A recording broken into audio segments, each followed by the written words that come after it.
Okay, so today we're going to look at Aquinas' teleological argument. Let's have a quick look at the key idea here with Aquinas' teleological argument. The idea is that the universe and the rules kind of governing it, the universe has a telos, a purpose. Okay, so telos, remember, is purpose. The universe is a telos, and for various reasons, and this is the main point of the argument, it is given that by God. Now, that is Aquinas' argument. The universe has a telos, and it's given that telos by God. Aquinas himself was a kind of a 13th century monk. Let me write it out fully. A 13th century monk from a very prestigious household, by the way. St. Thomas Aquinas was from the house of Aquino, and he certainly wasn't encouraged to be a kind of intellectual monk, as he turned out to be. In his really good biography of Aquinas, G.K. Chesterton notes that Aquinas had to sneak off from the family castle, which was near Naples in Italy. And when he did so, his brothers ambushed him and took him back to the castle, where he was imprisoned by them for 2 years before eventually escaping again with the aid of his sisters and mother. So Aquinas really had a tough time of it. He was an intellectual, though. There is one story in particular of him being noted as an intellectual by his teacher when he was a child, and he was also a follower of Aristotle, who he simply called the philosopher.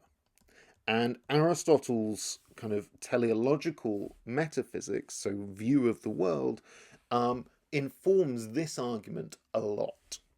The argument itself, and this is it in its entirety, there we are, it occurs in the Summa Theologica, which is a rather long book written by Aquinas for his students. In this book, Aquinas gives 5 reasons, or what he calls ways here, 5 ways or reasons for the existence of God. Now, he's writing for Christians, remember that. But his 5 ways are all based on observation, because Aquinas, of course, was an empiricist. And this is his 5th way. The 5th way alone is a teleological design argument. We're going to go through this bit by bit together and really unpack the text, because I think Aquinas writes so clearly that there's no point me just teaching you it. I think it's better for us to go through it and unpack it together. So he starts like this. The 5th way, so the 5th argument for the existence of God, is taken from the governance of the world. What does he mean by the governance of the world? Well, he means by this essentially the way the world works.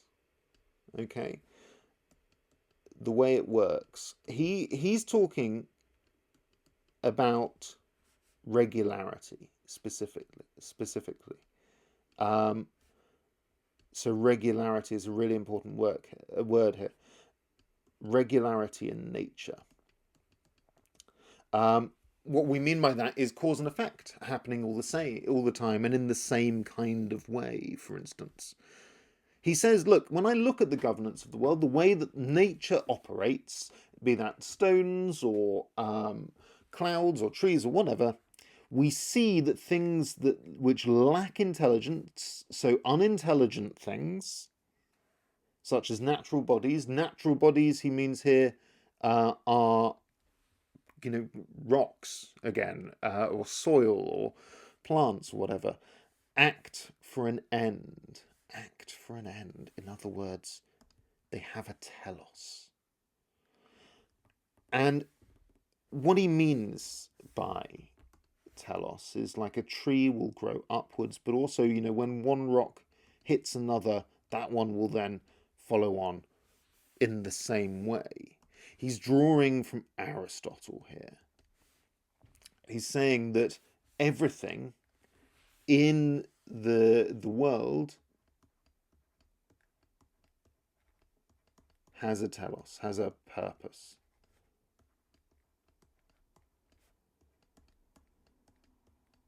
I've written it in this colour because that's really Aristotle's point. He's just drawing on Aristotle there and the authority of Aristotle. Though he does give us his reasons for thinking this. He says, and this is evident. So now, after establishing essentially this, I've put this in one here because that's his first conclusion. He's now going to give us his reason.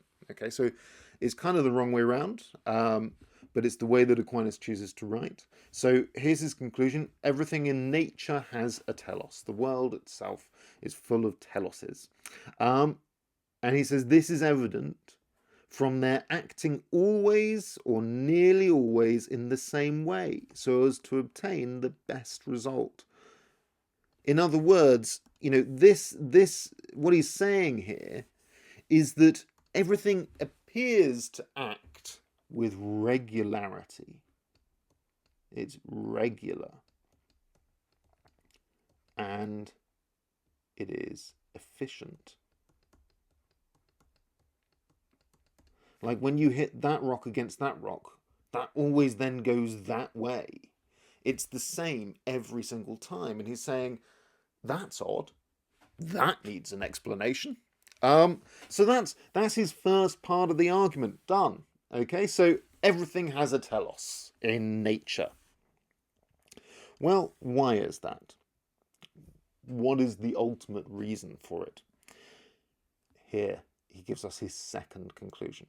Hence it is plain that not fortuitously, but designedly do they achieve their end. Not fortuitously, but designedly. What on earth does that mean?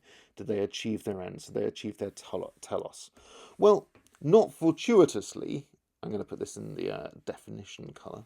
Not fortuitously is not by chance. So it's no accident, he thinks. This is his conclusion too.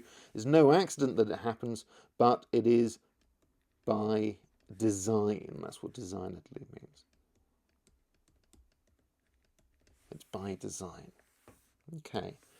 So again, he's given us his conclusion first, and then he's going to tell us why he thinks this. He thinks this for this rather long reason. I'm going to read through the whole of the next sentence, and then we'll unpack it a little bit. Now, whatever lacks intelligence cannot move towards an end.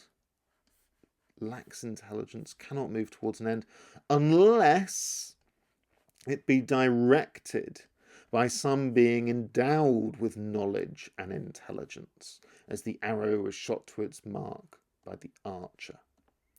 So an arrow is a pretty good example of something without intelligence.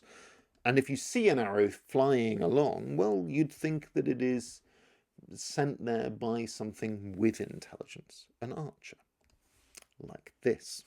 So his reason for thinking this, that these things in nature are moved by design rather than by chance, is that in order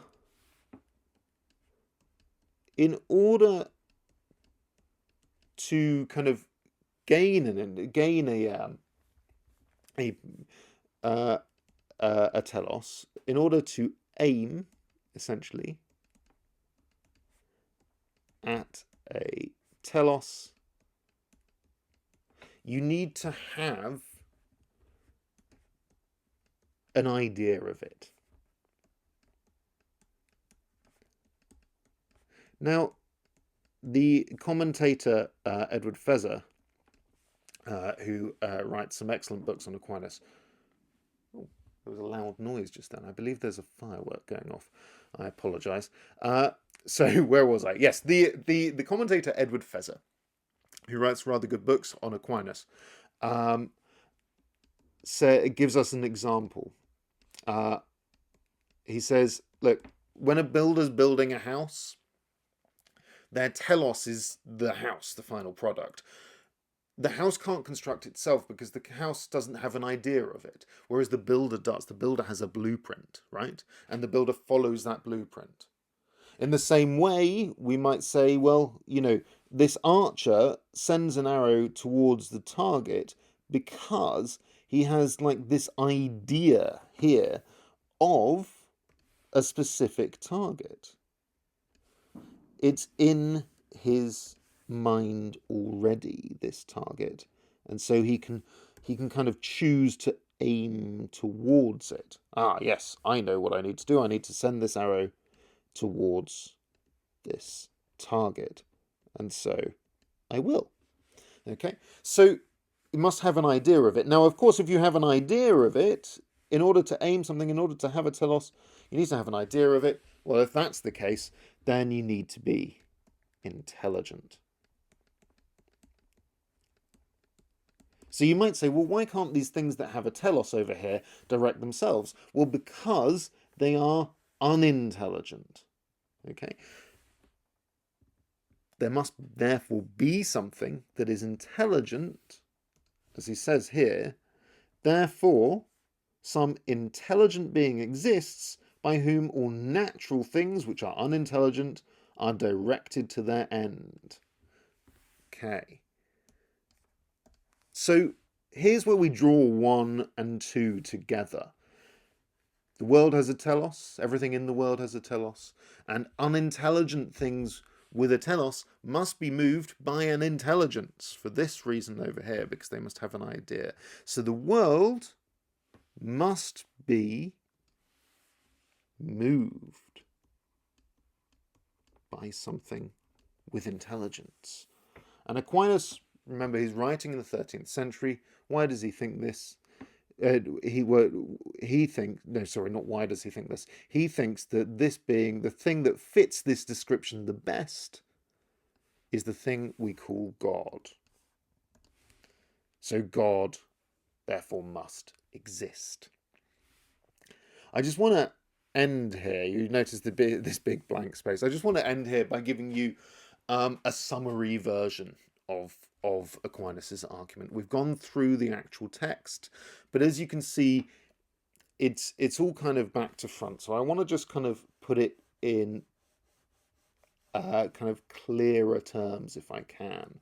So let's just summarize the argument quickly.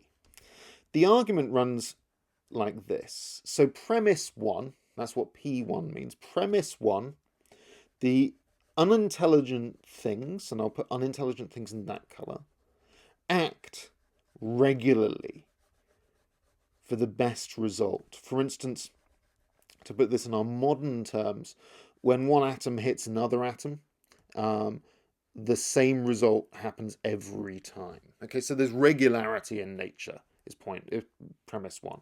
Premise 2, if premise 1 is true, then unintelligent things in the world are teleological, and I'll put teleological in that colour so we can see the difference and how they all link up. Okay. So now we can draw our first conclusion from premise 1 and premise 2 together. Conclusion 1, unintelligent things in the world are teleological. Because if unintelligent things act regularly for the best result, and that means they're teleological, then unintelligent things in the world are teleological. Very good. So far, so good. Now we get to premise 3. Intelligence, again in that colour, is required to think of and direct towards a telos. This is where we get the archer and the arrow analogy, right? That's supported by this reason. So conclusion 2, which is this, unintelligent things with a telos must be moved by an intelligence. Okay? Because intelligence is required to direct things towards a telos, and unintelligent things don't have intelligence, obviously. So they must be directed by something with intelligence. And that something, if it's directing the whole world and constantly supporting it. And that's Aquinas' idea, by the way. This isn't like a beginning cause. This is constant support of the universe. That must be God. Constantly supporting the telos of the universe.